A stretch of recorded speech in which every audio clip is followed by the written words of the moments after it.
Whether you're looking for a convenient refresher course, or a way to earn your pragmatic certification at your own speed, or the chance to take a pragmatic course from your specific corner of the world, then Foundations on Demand is the solution you need.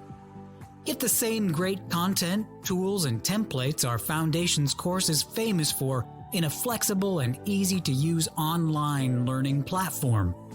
Learn the skills you need to build and market products people want to buy. And earn your Pragmatic Institute certification anywhere, anytime. No more travel worries, no more time zone issues, just truly great training. Experience the new way of training with Foundations on Demand from Pragmatic Institute. Visit pragmaticinstitute.com/foundations to learn more.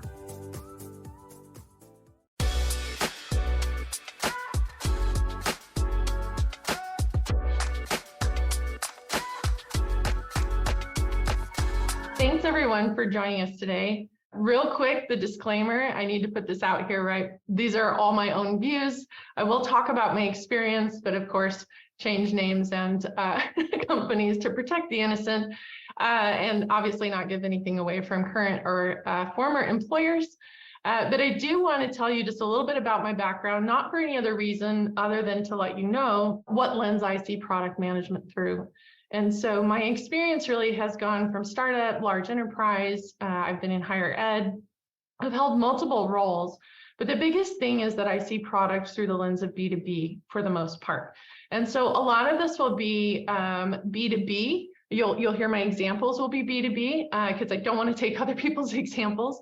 I do have a little bit of experience in B2C, but for those of you in B2C, you experts out there, feel free to share with the group too, if we land on something where you have additional insight to share. So for when I was thinking about what I could possibly tell, PMs from everywhere with all different types of products, what are the principles that will really help you get through what is supposed to be a pretty deep trough next year in the business cycle. And when I thought about it, it was really how to build resilience. And there's no, one way we as PMs can all build resilience in our roadmaps and in our products. But there are paths and approaches to building resilience that will help us, depending on where we're at, will help us sort of sustain and weather the storm coming at us in 2023. And so when we look at the 6 principles that I'm going to go through, one of the things I want you to keep in mind is you really have to look at where you're at and what you're optimizing for this year. If you're a new product and you're trying to get out to market, what you're going to be doing is very different than someone who is growing a mature product, maybe somebody who's looking at sunsetting sunsetting features and moving into something else. So take all these principles, apply them to what you're looking at, and hopefully you'll find some things that will help you get through choppy waters. So when we talk about resilience, just real quick, resilience is the capacity to withstand, recover, and adapt. And what that means is you're weathering a storm, you get knocked down, you get back up. And so when we're building resilience, what we're doing is we're building in the capacity to deal with unexpected change. But we really, in order to build in capacity to deal with unexpected change, you really have to understand your environment, the environment that you're in. And so we talk about, as PMs, we talk about looking at trends, our environments, our competitors, we do market analysis, but what does that all mean? Like, what do we actually look at? How does that impact us? And how can we kind of look out and see ahead as we try to adapt and make decisions? And so when we do that, we understand, when we stretch, we can understand our environment more and then dig deeper and see how that's connected to us, how we get impacted. So 2023, really just like any other year, right? It's going to be full of uncertainty, but this one's with uncertainty, ambiguity, which as PMs we're used to, but it's coming with a pretty deep trough in the business cycle for a lot of folks. So here are sort of some ideas that I have. So when we look at product principles, really, if we take a step back and we look at principles for ourselves, really they're fundamental beliefs right? Something that guides us in how we perceive things and the decisions that we make. And if you think about it, let's say you have a principle that is, I always act with integrity, high integrity, and you find a wallet on the ground and it's full of cash. There really isn't a long time frame in your decision making to go between, should I keep the cash or should I look for the ID and find the person that this wallet is for, right?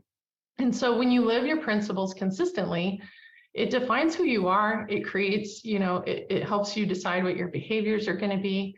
And it effectively really reduces your decision time and your decision fatigue. So when we talk about product principles, we're talking about the same thing here. We're talking about setting principles and guidelines specifically in this macro environment we're going into to help us weather the storm and make the right choices, but also to reduce our decision time and our decision fatigue. And so here's an example. I'm sure everyone has seen this. If you haven't, Slack is one of the, most documented product principles out there. And Ethan Eisman, who's the SVP of design at Slack, has a great article, which I've linked here, and I will share the slides in the community after this, but really talks about how they are meant to be cross-functional decision-making guidelines, right? And so don't make me think. That's simple, that's intuitive, it's easy to use, it's easy to learn, is a Slack guideline. And that's formed who Slack is, not just as a product, but as a company. They really come together to make sure that everything is really easy to use, is intuitive, it's easy to ramp up. And so when we look at product principles for 2023, the first one that I settled in on, because you could have so many, and trying to pick ones that would apply to all of us from all of our backgrounds, this was my number one. As Georgina said in the intro, I am very, very passionate about making things simple, easy to use. Like Slack's product principles speak to me. But the first one is embrace and solve for complexity. And that's really so your users and customers don't have to. And you might be saying, well, yeah, that's our job, Kirsten, like that's what we're supposed to do. But one of the things that I think is interesting about being a PM is we can get really focused and have tunnel vision on just continually optimizing the product we already have. We're just churning into continually making this one problem we're solving better over and over again. And we rarely find the time, a lot of us anyway, rarely find the time to really come back out and look at the complexity that we live in. Our world is infinitely complex. The systems that our products exist in are complex. Even if you have a game app, the system at which sociocultural economics are impacting whether somebody's going to pay for, something in your app or not, it's still complex.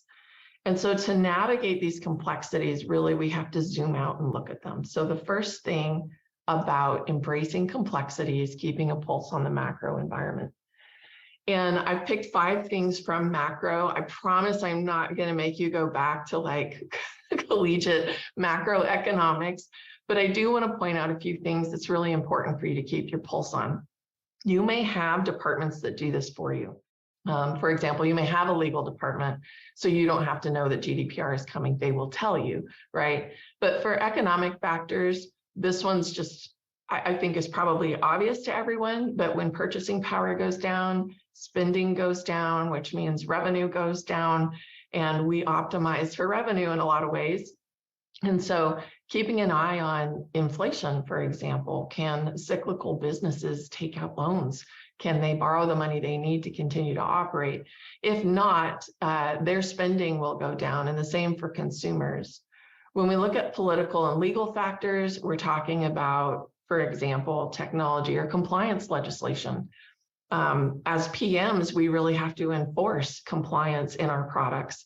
And a lot of that sticks with data privacy laws and things like that. So you may have teams that keep you informed on these. But for example, Section 230 in the US is going to the US Supreme Court in July.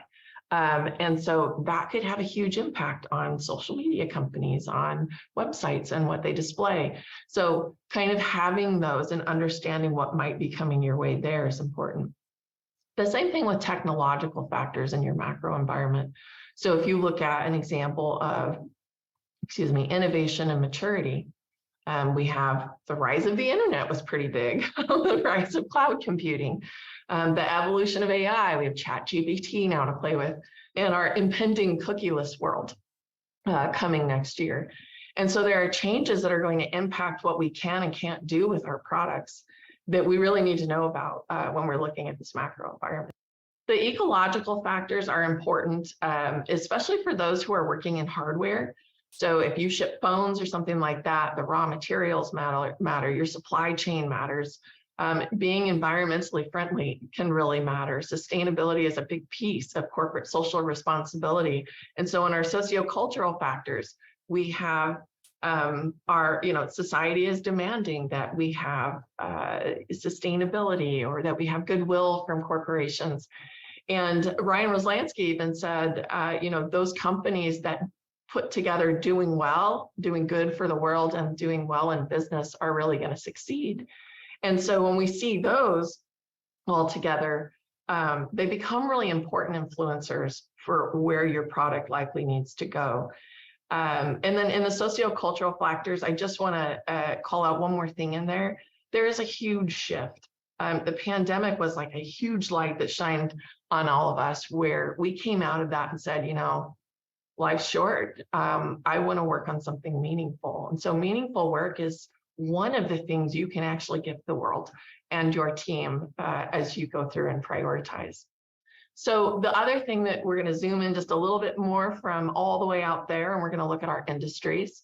So again, I come from a lens of B2B, but when we're looking at industries and how the macro environment is going to impact them, there are some, historically known recession resistant. I've seen them called recession proof. I don't think anything's recession proof, but recession resistant types of businesses and industry. And then there are cyclical, meaning as the business cycle goes up and down, these actually are impacted by that. If spending goes down, these industries are impacted. So some examples of that, maybe next year, folks, there have been layoffs in tech. Maybe folks are not taking big vacations. Maybe instead of buying, the luxury copy, they're switching to something that's more budget friendly. So discretionary spending goes out. And what's important about this is understanding where your customers sit. Trust me, your sales teams are already looking at this and they know. And so you can ask them what they're looking at. But they already know that, government is likely, or healthcare is likely to still have cash in their pockets, and they're going to go after them. And then all of a sudden, really, you're solving problems for the ones that still have the cash. And you have to be really careful about, losing sight of your long term. So that's why this is important too, is suddenly your pockets coming your way, the cash coming your way might be a very small subset of your overall customer base. When we're looking at keeping a pulse on our buyers and customers, so again, in B2B, you have your customers, those are the people that are purchasing, and then you have your users. In B2C, they're the same generally. So I have a couple of different examples on here, but for example, if we're looking at B2B, you likely have some customers who have moved into operational risk reduction, right? They're battening down the hatches. They may have reduced headcount. If you're in tech, you have been living and breathing this news for almost the entire year. They're reducing spend. They're consolidating tools and applications. Trust me, if you have a single problem solving, even if it's best in class, a single problem solving point tool, B2B customers are looking for ways to cut costs, and they may take the product suite that has not as great of a solution, but still solves the problem and for a lower cost. And so this is really good to know, especially as you're trying to really set yourself apart and differentiate with your marketing team what your product value is as compared to, say, a product suite. The other thing is, has something significant happened to your customers? So we talked about the macro environment happening to you and to your customers. What's happening for them? There are new laws going into effect around the country in the US in January. What is changing for them and can you get ahead of that? And what I mean by that, I don't mean it to sound like, maybe there's new compliance laws. There are always new things for compliance. But here's a big one. In the travel industry for a while there, it was a shift in looking at sustainable travel. So not just looking at, can we get 100 million visitors to our city, but can we do it sustainably? Can we not wreck our communities when we're doing it? And that was coming down the pike. And as a product manager and products that serve that community, trying to figure out how I could best serve them in this new change and this pivot in their industry. And so it's a really big thing to look down and say, really what's impacting them and how can I help solve that problem? And then we talked about this earlier too with the B2C, discretionary spending mostly gone. It depends, right? The interesting thing about B2C, if you guys have studied economics, when we have a recession or when we have an economic downturn, think about what you do. Do you still save a little money for your vices and entertainment, something to help you forget, right, of what you're living through? So interestingly enough, right, like alcohol goes through the roof. The pandemic was tough and alcohol went through the roof. So not everything goes away, but things do. For your users' needs and behaviors, there are so many webinars, documents, articles, LinkedIn posts, whatever out there telling you what metrics to track. I'm not going to spend a ton of time on this specific topic here on like customer engagement, acquisition, all of these ones. What I want for this particular slide is for you to understand that your users' needs and behaviors could have changed. From a B2B lens, your sales and support teams are going to have some insight here. And so be besties. They're going to have great source of information for you and user groups as well. But let's take, the average marketer. Maybe you do MarTech, and now maybe there was a reduced headcount on their team. So they have to do more with less. They probably have to quantify what they're doing a lot more. And in marketing, if you work in MarTech, that can be really hard. Usually marketing budgets are the first thing to go in a recession or a downturn. They may have new pain points that have surfaced. What has changed? You may have been optimizing towards pain points that surfaced in 2020 or 2021, and you're going into 2023, and those are going to be a little bit different. And so really coming back to see why are we losing a deal in B2B, or why are we losing users? You can see the flags if you're looking at product usage, customer engagement. You can see what's changing in your product. This is where you go get that qualitative information to really understand why. The other thing too is like for B2B, even though customers generally are not the same as the users, sometimes they are. And so if they get a company credit card and they can swipe and buy, the UX design tool on their own of their own choice, that may change and go away too. And so keep in mind that your users in some cases are also your buyers in B2B. And then the last thing in this particular principle is really, as you embrace complexity, taking a step back and looking at your product through a different lens. If you're going way, way out, you're looking at the macro, you come in, you're an industry, you come in, you're looking at your product, your company, your buyers.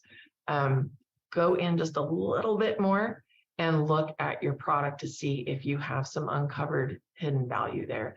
And what do I mean by that? If you've been in a product interview in the last 3-5 years, you've had a question like this where they're trying to see if you can be creative about a solution, right? And so one of the ones I've received is, you've been given 200 old laptops, what would you do with them? And everyone else, the main answer everybody does is recycle, right? That's a given. But what else can you do with it? And what's interesting is we have the opportunity with the metrics that we can look at, our product usage specifically, especially in complex systems where you manage a lot of features across many different personas. You can look and see what they're using a lot. You can also qualitatively ask them, like, what workarounds are they doing they have filled their own gap? Users do it all the time. You've seen like the UX design where it has like the the sidewalk, but everybody walks across the grass instead and make their own path. I mean, users are going to do that. So finding out the workarounds that they're doing to fill the gaps you haven't filled yet can be a way to extend your product.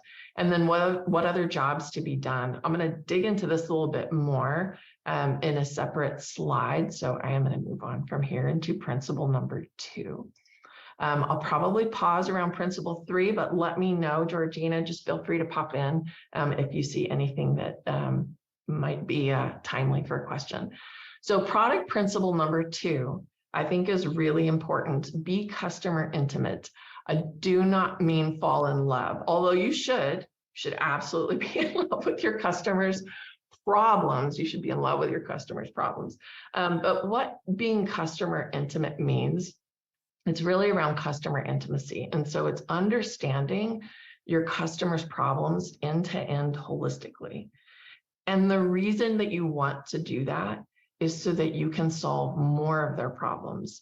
Now, I'm not advocating, I have this note down here, I'm not advocating for you to leave this session and go back to your leaders and say, we're not going to make it through 2023 unless we change our entire strategy. We're not best in class anymore. We're a product suite. Like that's not what I'm advocating for. But true innovation comes from empathy. Satya Nadella, CEO of Microsoft, has said that many times. And when we get empathetic with our customers, we can see from end to end all the problems that they need solved. We are not going to solve all of them, but it helps us solve more of them. And if we can solve more of them, we can increase stickiness, we can increase customer engagement, we can increase annual recurring revenue. There's lots of things we can increase, and I will show you in additional slides. But your product provides value today. You know, this is not talking about enhancements of your existing problems you're solving, but stretching into new problems to solve that are related to the one you're in so that you're providing a more holistic solution. So when we look at, you see here, why is it important to be customer intimate or have customer intimacy in 2023? First, we talked about customers finding ways to cut costs. They may be switching from, high quality, best in class to maybe cost leadership or suites. And I'm telling you right now, the product suites are coming for you. If you are a best in class, single problem solving point solution, businesses are going to be looking to find ways to see if they can condense how many vendors they have, how many tools they have. And so you're really going to be fighting for those dollars to hold on to that if you can't stretch into other places to solve problems more holistically. Now, if we're looking at, here's where customer intimacy helps you win. What this means is I should back up. Customer intimacy means that when you know them end to end, you can offer solutions that they may see as a one-time purchase. It's not just a subscription. They look at it at renewal time for upgrades. They look at it as one-time purchases because you're watching as their needs evolve and you are evolving with them. So it's more than just optimizing the problem you're already solving. You're evolving to solve more problems for them. And it can increase your annual recurring revenue with those 3 areas. It can increase your customer lifetime value by them consistently increasing their ARR and the time, the customer acquisition time. So when you do customer intimacy, a lot of times that requires you to sort of hone in on a particular group. I'm going to use an example of a former employer. So Simpleview was the tour and travel industry that I worked in, and I ran the flagship CRM product there. And what's interesting about that group is because Simpleview found a way to be customer intimate, they knew their customers' business inside and out, so much so that they serve as advocates in the industry on behalf of their customers. And that just drives network effects like crazy. It increases the customer loyalty to a point where you actually have customer-driven growth, where they're like, well, you're the solution provider. Do you have one that does this? Do you have one that does this? And that can actually decrease your customer acquisition costs by being customer intimate. So again, I'm not advocating for pivot your entire business strategy, but the more you know about the end-to-end, the more you can extend into solving additional problems, as long as it still sticks with your product purpose, your product vision. And then for product principle number 3, originally, when I was talking with Pragmatic about this, I had said like, ruthless prioritization. I'm going to correct myself in a later slide here soon, but this one is really don't lose sight of the long term. When we enter these periods of uncertainty, the waves are crashing against the boat, we're going through choppy waters, and we think, well, we need to change our strategy. Not necessarily, right? If you look at Slack's product principles, those are likely not changing significantly in 2023 because it's who they are, right? And so what is most important in principle number 3 is that not only do you not lose sight of the long term, but you still want to focus on the highest value that you can deliver. And the reason is the highest value matters not just for your customers, but for your business, right? Everybody wants the biggest bang for their buck. And if we're not focused, we can get lost in the fillers. We can get lost in look at all these updates we made. We made 27 updates this last sprint. If none of them mean anything and they aren't getting your company any ROI, it can be really tough to show that you're proving impact. And we need to do that for sure every year, all the time. But in 2023, it's especially important. So one of the ways to do this is, I'm sure you've heard of prioritization frameworks. You probably use some. You probably have some that are your favorite. Each of these that I have up here, I have used. I have found value in. Some of them I have used at the same time, depending on how I'm doing the work. But the biggest thing to know is that when we're focusing on high value, we have to be able to back that up. And so if you're not currently using a prioritization framework, I really encourage you to start. Because one of the things it's going to lend you is, I had a product mentor that used to say best notes wins. And when you go into a meeting with your senior leaders, your stakeholders, and you have to talk about the whys, the whats, and the nos, you have to have supporting information to back that up. Your opinion doesn't matter. To say, I don't think we should, is not going to carry any weight. The only time that carries weight is when you're a hippo, right? You're the highest paid person in the room. So for this one, the example I have here is a value versus effort 2x2 matrix. And when we talk about what we should do, we really are looking for those high value, big bets, quick wins. And in these, I want to, well, actually, let me just look here real quick. Yeah. So in these, you guys have heard of like the jar, filling the jar with the rocks, the pebbles, and the sand. One of the things that I think is interesting about that is you as a product manager can't shove all your big bets in there though, right? The rocks are your big bets. The pebbles are your quick wins, and the sand is the fillers. And the stuff you should never do is not on here because you shouldn't do it. But when you're filling that jar, and you can't start with the sand or you can't fit in the rocks, right? I think you guys have heard this. Let me back up. The analogy is you fill the jar with your rocks, then with your pebbles, then with the sand. And that's how you sort of create the opportunity to go after big bets, quick wins, and the fillers. And the fillers are quite often user requests that make their lives easier, but do literally nothing for your ROI. And so really you're winning goodwill with those. They're low effort and low value. The sand rarely adds value on its own, but I have personally been stuck in a sand trap. I don't know if you guys have, but I have been in a prioritization where we're just like taking the next stack of the backlog and shoving that in. It's like, look how many we got done. And we announce every sprint, we're like, oh, we did 27 things. And what was the value, Kirsten? Well, we did them.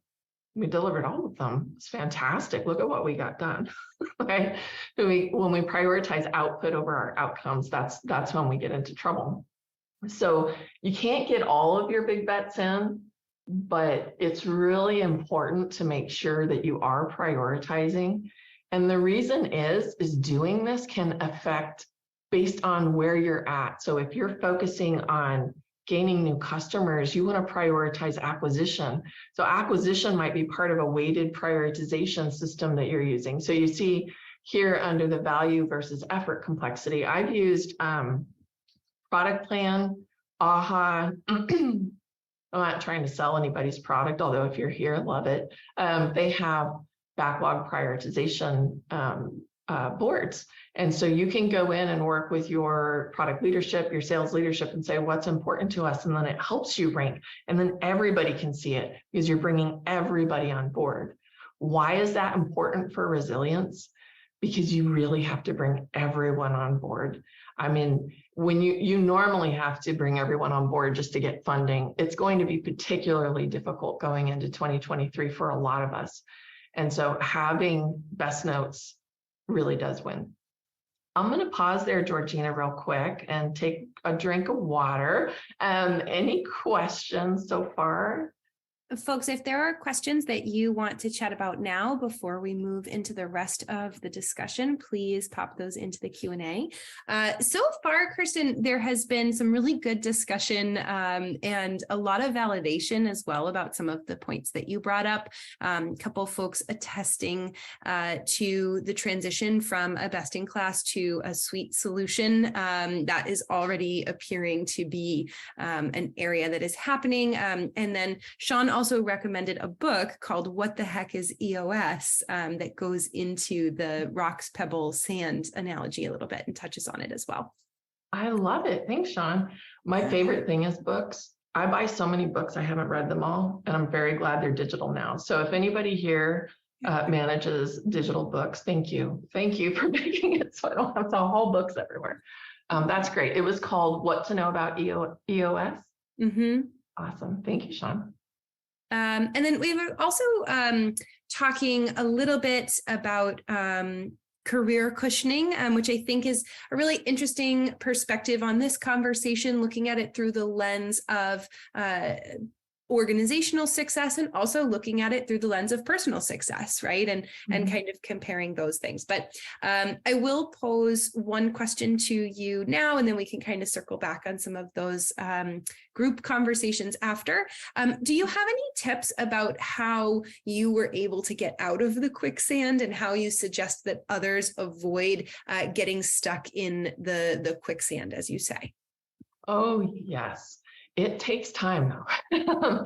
So I think one of the biggest things is, especially if you are in an organization where there's a lot of gut decisions, maybe there's a lot of decisions from your hippos in the room. You can end up in sand too if you're really focused on, let's say, you're prioritizing the wrong metrics. So you might be prioritizing reducing bugs.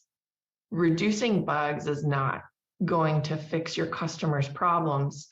They're going to fix your problems. They may fix, I mean, if it's a critical bug, yes, please fix it. But like if you're trying to clear out the backlog because there's hundreds of bugs in there and it's tech debt, is that important? Yes, but it's a very quick way to get stuck in the sand trap. So what I have done historically is exactly what I'm putting in this presentation is to move outward and come back in again with best notes wins, meaning when we are doing a presentation, I will be the one in the room saying, do we have the value for that? What's the impact of that?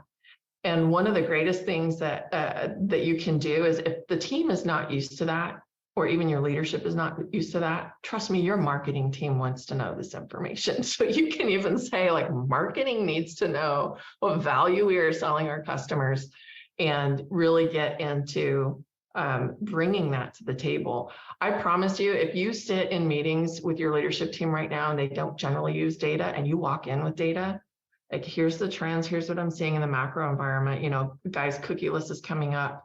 And so I'm recommending that we prioritize doing this work before cookie list gets here so that yada, yada, yada, yada. you get out of the sand pretty quick with that. I think the other thing is when your rocks are your big bets, you gotta be pretty solid on your information, right? You do a great disservice to your engineering team if you come and say, this is what we're doing, we're gonna do this because the HIPPO said so. Really understanding what that big bet is and what you're trying to achieve and knowing what you're gonna measure. If you know what you're gonna measure before you build it, all your sand traps go away, because like, what are you measuring if you save somebody a click? Is it really, it's not as impactful. Hopefully that helps. Sometimes when I talk about product, I ramble a little bit towards the end. I think that's maybe my favorite ramble I have heard in forever, if that's how you find it. I think that is wonderful. Thank you. Yeah, of course. All right, so let's dig into our last 3 principles. So principle 4 is make time for learning and thinking. And you're probably like, oh yeah, I know this. Like every webinar I go to, it's like, well, how are you going to be strategic? And I look at my calendar and I have a bazillion meetings. And like, how am I going to do this? I guess I'll do it on the weekend. Well, answer is no, don't do that. You still need the downtime. But the first thing that I learned from one of my favorite mentors was, 1, to theme your calendar if you can. So meaning if you have a strategy day and you look at your calendar and normally Friday afternoons are the only time people leave you alone, make that your strategy. Block that. Calendar blocking is important. If you don't protect your time, no one will. Literally no one will. You are responsible for setting your boundaries and protecting your time. And what I think is interesting is we do all this learning. I think every product manager's LinkedIn profile out there says, always be learning, learner, lifelong learner. We are always learning, but our brains don't connect the pieces until we stop and just think. And I will do things like, my husband thinks I'm nuts, but I will do things like get up at 5 o'clock in the morning and sit in the living room by myself and stare at the wall for a half an hour, just to let my brain take everything I've learned, try to digest it, relate it to something, connect it to something. It makes all the difference in how you approach conversations with your team, how you approach them with your leadership. Sometimes I'll take a particularly tough conversation or stakeholder interaction from the day before, and I will sit and think about not just what I could have done better, but actually put myself in their shoes. So the next time I talk to them, I'm really connecting. So there's different things you can do there, but the hardest part for PMs is to make the time. You have to do it. I know you feel like you can't. I know you feel like, well, if they book over it, that's fine. If somebody books over it, move it, but make the time for it and make it non-negotiable. It makes you light years better at your job. Product principle number 5. So actively engage stakeholders to align early and often. You might be like, yeah, okay, well, that's a given, Kirsten. Why are we talking about this? But in the best of times, you want to align early and often. In the worst of times, you really, really want to align early and often. And the reason is when you have participation through active engagement of all of your relevant stakeholders, it is fundamental to building resilience. You're not just creating connections, you're not just aligning, you are putting the pieces together for everyone, and you're serving as that one piece in between everybody else that understands what everybody needs. And you're building trust in relationships, and trust also builds resilience. And so when we look at this, when I was talking to Pragmatic early on, they were like, well, what would you talk about? And I was like, oh, ruthless prioritization. And then as I was preparing this, I was like, oh, that's the wrong word. That's not right at all. I really don't want anybody showing no pity or compassion when you're prioritizing. I promise you, if you're that PM that just bulldozes people, I mean, you might be getting numbers now, but eventually no one's going to want to work with you. So it's really, really important. It's not good for your sanity to walk around thinking, well, I'm in charge and this is what we're doing. And it's not good for your team morale. It's not good for your team's performance either. And if you want to really build a high performing team and be part of a high performing team, and be an effective PM, ruthless is not, that's not where it's at. So it's really hard. We do have to say no to a lot of people that it's tough to say no to. And the number of no's we have to say is about to increase exponentially. And the reason is we may have reduced headcount, we may have reduced funding. Our big projects may have already gotten cut. Some of our rocks already got tossed out of our jars and we're down to sand and pebbles going, well, how do I make this meaningful? How do I make this impactful? My timeline's been shortened, whatever that may be. And so you guys see the guy with the cat, he's so sad. He's like, I just want you to make my reports easier. I feel so bad for him. But, and then the lady in the middle is like, I need you to explain this to me. Like, why are you saying no? So it's really important that we learn how to say no in the best way. And there's a lot of content out there.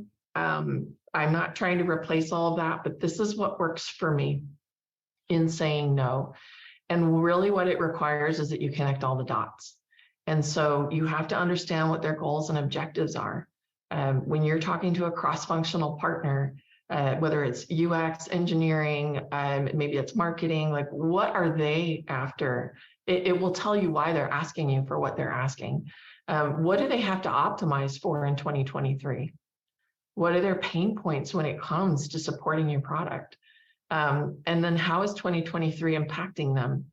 So when you go and you're declining or deferring is the word I learned that was like, you're not saying no, you're saying later. Don't say defer though, if you're really not going to do it. It's just better to rip the Band-Aid off. But if you're deferring or declining a product request, you're not in charge. You want to say no in a way that doesn't, what's going through their head, think about when you hear no, right? Like what's going through their head is, I'm not important enough, you don't understand, or you would agree. This is super frustrating. And a lot of people think the problems that need to be solved is frustration. That's not the only problem that needs to be solved. Sure, we want to solve problems, but some of our solutions create new problems, right? That we have to solve. So when we connect your no, the why for your no, to the larger picture and to that person and what they're asking for, and acknowledge if you saying no is making their life more difficult. You may have had to pull a big rock out because you didn't get the funding for it. And it's a big no right now. But helping them understand and bringing them along for the ride on that is how you can say a better no. The last product principle that I have is really important to me. I think building trust is one of the most important things that we can do as PMs. And I said, build trust you first, because sometimes, the sobering reality is we don't have control over whether our companies have decided to allow hybrid, be full remote, team autonomy, whether we have empowered teams, whether we get to work agile because we think it's amazing, or we prefer waterfall over everything else, or we just don't have control over a lot of those things. But we do have control over how we honor our promises and commitments. We do have control over how we show that we trust other people, that they're going to show up on their side of the equation and get their stuff done. And when you have trust in your team, it builds a high-performing team. Because you have trust, you can actually openly disagree. You can openly have conversations that need to be had without everybody going, well, I guess we're doing this. Like the PM said so. It has to be ingrained in our products too. If we don't have trust with the businesses that we serve, our users, their data privacy, their security, just trust is everything. It is a foundation. So how do you build trust so you have resilience, not just in your roadmap, but as a PM? One, with your engineering team, you are the voice of the customer and the voice of the business. And you have to come in hot on those. Like you have to know everything we've already talked about. You have to have looked at your metrics. You have to understand that if they built something, you have to give them the feedback. They have to be able to trust you, that you understand the complexities of what they're operating in order to provide a solution. Your customers need you to understand them. And that goes back to that customer intimacy. Like, I don't want to just assume how a customer should work because this is how I built my product. And so I'm telling you what you should do. And they're like, I literally don't have time for that. I'm down 6 headcount. I have 2 people on my team. Like, I cannot do that. Please stop telling me that this is how I must use your product. Is there another way around this? And really understanding and identifying what their problems are that you're trying to solve. And your leadership is trusting you to deliver. And one of the things that I think is interesting, like as a new PM for me, it's like, I can be a PM. I know the product the best. Just give me the job. I can do it. It's not about knowing the product best. It's about earning trust from your leadership that you're going to deliver what they need delivered. And in order to do that, you really have to step back and look at everything around you and understand that you are sitting in the middle of ambiguity, uncertainty, and complexity, and be the one that's like, I am going to bring this all together for the team so that we can move forward. And so that's why PM's jobs are really, really hard, because you have to know everything and be everything to everybody. But that's why building trust starts with us. So if you are, I've been in product 8+ years, but even before that as a business analyst in special projects. And one of the things that's tough is I came from the butts and seats, right? That's what's productive. That's how we move. We're moving to trust by looking at outcomes, right? And so as a PM, when we talk about build trust you first, that can even be in conversations with your leadership when you have to say something is not done, and not immediately throwing your engineering team under the bus because you didn't see them online all week, right? So be that person that shows the trust first, and it follows. I promise you, it follows. And with that, I say we really have to lean into the new way to work. I know you don't have control over whether you get to be hybrid or not. I totally understand. But I can't sit here and tell you fully distributed remote teams are the best, and so go for that. But the more you show up for your team, for your stakeholders, for your cross-functional partners, and really choosing the meaningful work, make it meaningful for people to come to work. Connect the dots between the rocks and the pebbles and the sand. Like, well, we didn't just put the sand in because we had room. We picked these sand granules specifically because they relate to the rocks and the pebbles. And this is where it's going to take us if we do all these things together. And it really builds trust, and I feel like it helps the engineering team too start to see you. Sometimes engineering just doesn't see the value in a PM. They don't. You can go to any forum, right? And they're like, what do these people do? This is what we do. And so much of it is behind the scenes, but the way that we make it come out is to communicate and do what we say we're going to do and build that trust with our teams and our leadership. I have to say, like, I feel so lucky to be at LinkedIn, where Ryan Roslansky came out last year and was like, we trust people. We trust people to do the work wherever they're going to do the work. And if you have the opportunity to work for an organization like that, I'm telling you, it really changes how the team can deliver. So here is my summary, Georgina. These are all of them, all 6. Thank you so much for having me. I'm glad I actually found 6. It was really tough to try to find something that I think helps everyone, but hopefully you guys have found these actionable and useful.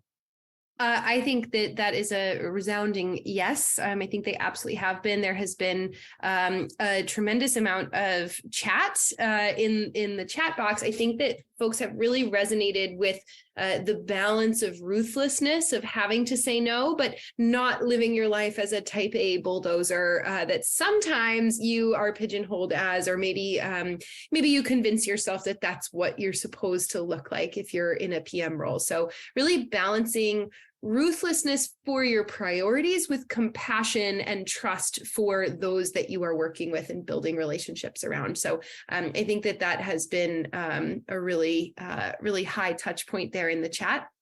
We do have a couple questions that I would love to pose to you in the last couple of minutes here.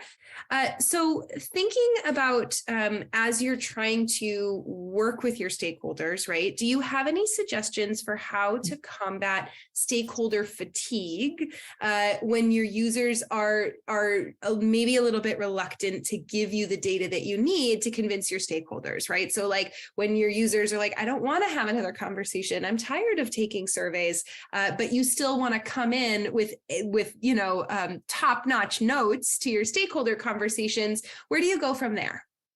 That's tough. So I have been there, and one of the ways that I ended up there is I asked my users over and over for their feedback, and then I didn't action on it. So the first thing I would say is preventative. Meaning it's great to ask someone for their time, but everybody has jobs, everybody has things to do. If your user is taking time out of their day to give you feedback, it's a gift. And you clearly know that because you're like, well, they're done giving me presents. And so I've been there, right? Especially if we ask a lot and we don't deliver the solutions that they're needing. I would say this, I have, because you can't just constantly run user focus groups. You can't just constantly be sending surveys, and surveys is like a whole other science that needs to be done really well to actually get something actionable. So I actually make really good friends with my sales and support teams too. When people are, what are the cases coming in? What are the highest support problems that you're running into? Because if I solve that problem, I solve a problem for me too, because I'm going to reduce the cost of my support team having to support the issue that my users continue to come up with. I've also gone into what I would call product education, or like knowledge-based questions. And I will look for search terms, like what are people searching for? What do they think this product feature, what feature do they think this product has that doesn't? They might be always searching for graphs, and your product doesn't have graphs. And you're like, well, okay, well, there's 1,000 searches on that. And then sales. If you're in B2B, sales is really, this may be true for B2C too. I'm not an expert on B2C, but if you're in B2B, sales has a lot of the information about why people are pushing back too. If they're not going to come on board, or maybe they're up for renewal. And in the renewal conversations, customers are talking about how they're going to pivot to a competitor because the competitor has X, Y, Z. So those are other ways to get user feedback, is really depend on those front-facing folks at your company. Yeah. And you're kind of touching on the sales team leads to another question that someone is curious about, is how do you really foster a culture of customer intimacy in your sales team, right? Some of those frontline folks, how do you start to build that muscle with them so it's a really kind of unified approach between product and sales and maybe marketing, other places? So I don't know if everyone can do this. I feel very lucky that I have this opportunity. And I don't get to do this today necessarily, but in other companies, I have had the chance to actually go on sales on-sites. Mm-hmm. And what's really useful about that, and also high risk, by caution, is if they bring the PM on a sales on-site, you're going to get the questions like, we could just build that, right, Kirsten? Like, I'm not committing right now. Mm-hmm. But you can hear how sales talks about your product. So you could even do this virtually and say, I won't even ask you a question. I just want to sit on a sales call and hear what you guys are talking about.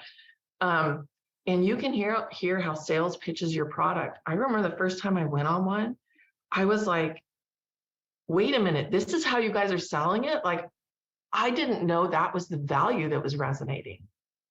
And I had to step back and go to my product and be like, I was not aligned to sales. Like, I did not realize that was actually what was selling the product. Let's focus there. And so I think becoming a partner to sales means it's got to be a two-way street too.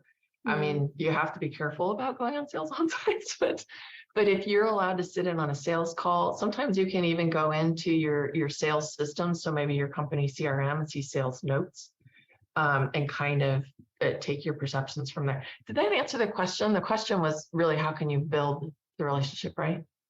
Yeah, I think so. I think that answers it beautifully. And it makes a lot of sense too, right? Really creating that connection, really creating more opportunities to see it in the wild, right? And get that feedback coming through. Folks, Kirsten will be in the community answering some of these extra questions that we sadly didn't have the time to get to. So we'll pepper her with questions about how do you give feedback back to product development after they create a feature, about how the customer liked it. How do you maintain a roadmap with your stakeholders? And what are some really great juicy places to get data that you need to have Kirsten's top-notch notes? So we'll talk about all of that and more. Thank you so much for being with us. There are dozens and dozens of comments in the chat that are just overjoyed to have spent this time with you and reset and prep themselves for the next year. So thank you very much for being with us, Kirsten. Yeah, thank you. All right, folks, until next time, we will meet you back here in January. We are going to be chatting with the CEO and co-founder of GrandPad about how to hit some really effective market research so that you can nail your positioning strategy. So a lot of what we've talked about here today, we'll be able to continue the conversation next time. So we will see you then. Thank you very much for joining us. And again, Kirsten, delightful to have you. Thank you for your time. Thanks, Georgina. Thanks, everybody. Bye, guys.